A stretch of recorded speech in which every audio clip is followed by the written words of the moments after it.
morning. I am Coimbatore Thirumoolar Siddharpeetham Sivayogi Sivarajan speaking. Now I am going to speak about Sakthipathyoga as in Thirumandiram. Thirumandiram is a classic work of Saiva Siddhanta. Very old, very ancient book. Written in the ancient Tamil letter form. The present letter form is the 22nd letter form of Tamil. Tamil language is very ancient. It dates back to Mohenjo-daro Harappa culture and civilization. The letters inscribed in that Mohenjo-daro and Harappa civilization is the oldest second form of Tamil letters. In that form only Thirumandiram was written. So this is the ancient book that is available for Tamil people in Saivite path. So he is explaining here the different forms of Siva Yogas in chapter 3. In chapter 4, he is explaining the Sakthipathyoga. Shakti worship is prevalent all over India, and particularly in Tamil Nadu and West Bengal, it was in a strong form. In Himachal Pradesh also, the worship was very much followed with all vigor. But they concentrated on worship forms, offerings, blood offerings, animal sacrifice, and all these things. And that continues to happen in some more areas in North India. But in South India now it is clear.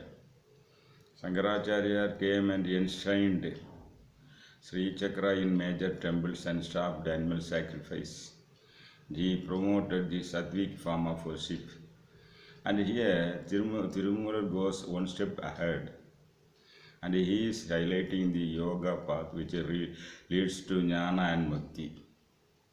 Thirumoolar leaves out ritual path, Sarya and Kriya portion, and he is highlighting only yoga and jnana path in Saivite as well as Sakthipath Yoga. In Thirumandiram, 4th chapter, he is explaining different contexts. In hymn 1128, he says, Inba Kalaviyil ittu எழுகின்றது ஓர் அன்பில் புகவல்ல நாம் எங்கள் அப்பனும் துன்ப குழம்பில் துயர் ஊறும் பாசத்துள் என்பில் பராசக்தி என் அம்மைதானே. In yoga path, the spine has a major role. The central nervous system consists of brain and spine, and it is having pineal gland as the final command. Next, we are having hypothalamus and parasympathetic nervous system. This is Vishnu Peetham, and we are having Shakti Peetham as the endocrine gland system with the pituitary as the head.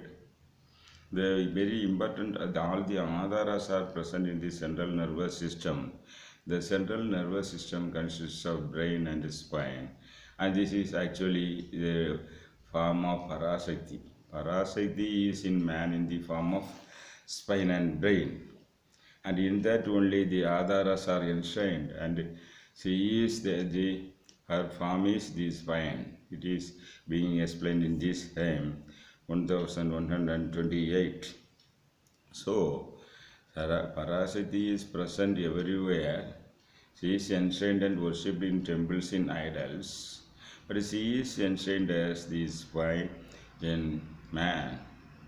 Because within the spine is Sushumna Nadi. Within that Sushumna Nadi is Chitra Nadi, Vajra Nadi, Medha Nadi, Brahma Nadi. All these nadis are inside. Through this only this energy, Parashakti energy is moving up and up. The Bala Parameswari present in the Mooladhara, she is in the form of energy, and she flows through Chitrane Nadi. That also is within the spine. So when the energy rises and rises, one can perceive colors, 5 colors, and the sound of tinglers. So spine is very important and it is the presence of Parasiti in man.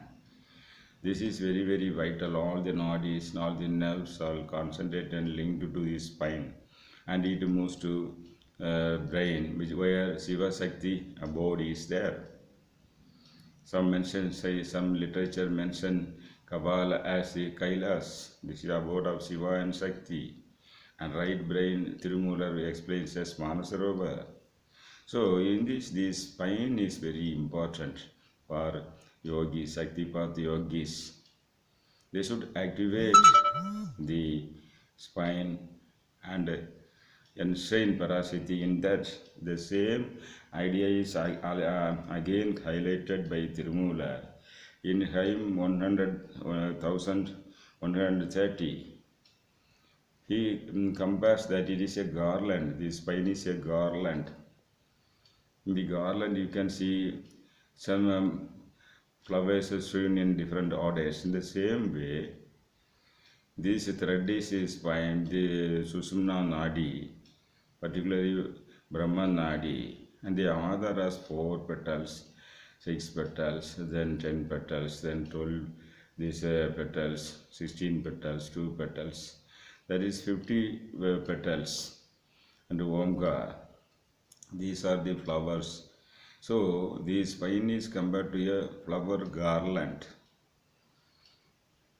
So this Parasiti is that flower garland.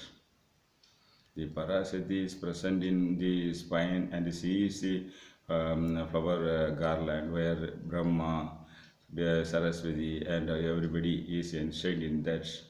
Brahma, Vishnu, Rudra, Maheshwara, Sadasiva, Bindu, Nadam. Everything is present in the spine and it looks like a garland held in vertically. And she Parasiti's form is that, and she is present as garland in the spine of Sakthipathyogi. He explained this way. தார்மேல் உரைகின்ற தன்மலர் நான்முகன் பார்மேல் இருப்பது 100 தானுள பூமேல் உரைகின்ற போதகம் வந்தனன் நாமேல் உரைகின்ற நாயகி ஆணையே. Thar, this is a word for this garland. So this is poetically expressed as a garland. That is very good comparison. This is since you can see that just like a thread in within this flower, 4 petal flower, it is strewn, and this for 6 petal likewise vertically it is a garland strewn in the vertical order. That is by the form of Parasiti herself. Tamil people worship as a Thiruvilakku. This is also representing these Adharas. Just keeping this representation outside is Thiruvilakku. They light this lamp equal to the height of their Ajna, they are worshipping. If you see that Thiruvilakku, there will be basal Mooladhara and there will be projection is representing Swadhisthana. Another projection representing Manipuraka, Visuddhi, Anagata, Visuddhi, all these are there in the Thiruvilakku. So this is also worshipped as a form of, one form of Parasati. Same lamp, same ideology is present in the spine of man and it is compared to a garland. So this garland is having 50 petals and Omkar 51, and it is strewn by not by a thread, it is strewn by the Sushumna Nadi, particularly Brahma Nadi. The energy running through is Chitrani Nadi, the Bala Parameswari, the energy. Bala means infant Parasakti, and her energy goes up and up. When the energy goes up and up, she also grows further and further. When she grows up, her name is changed to Lahini, Ragini, Gagini, Dagini, Yagini, and Hakini, Yakini. In this form, and finally she turns to be a Tripura Sundari. She weds Shiva in the final phase of yoga. So these are there. So, Thirumoolar explains this spine. Spine is very important for Sakthipathyoga, and the petals already they are mentioned as lotus petals by different yogis in different contexts. Now Thirumoolar explains this as a composite garland where Parasati is enshrined. Only Parasati energy is present in the garland. It helps the yogi to get to go into heights and reach and merge with the Shiva. This is for which I am giving the practical training online, on WhatsApp video call, face to face you can learn. Those who want contact me, thank you.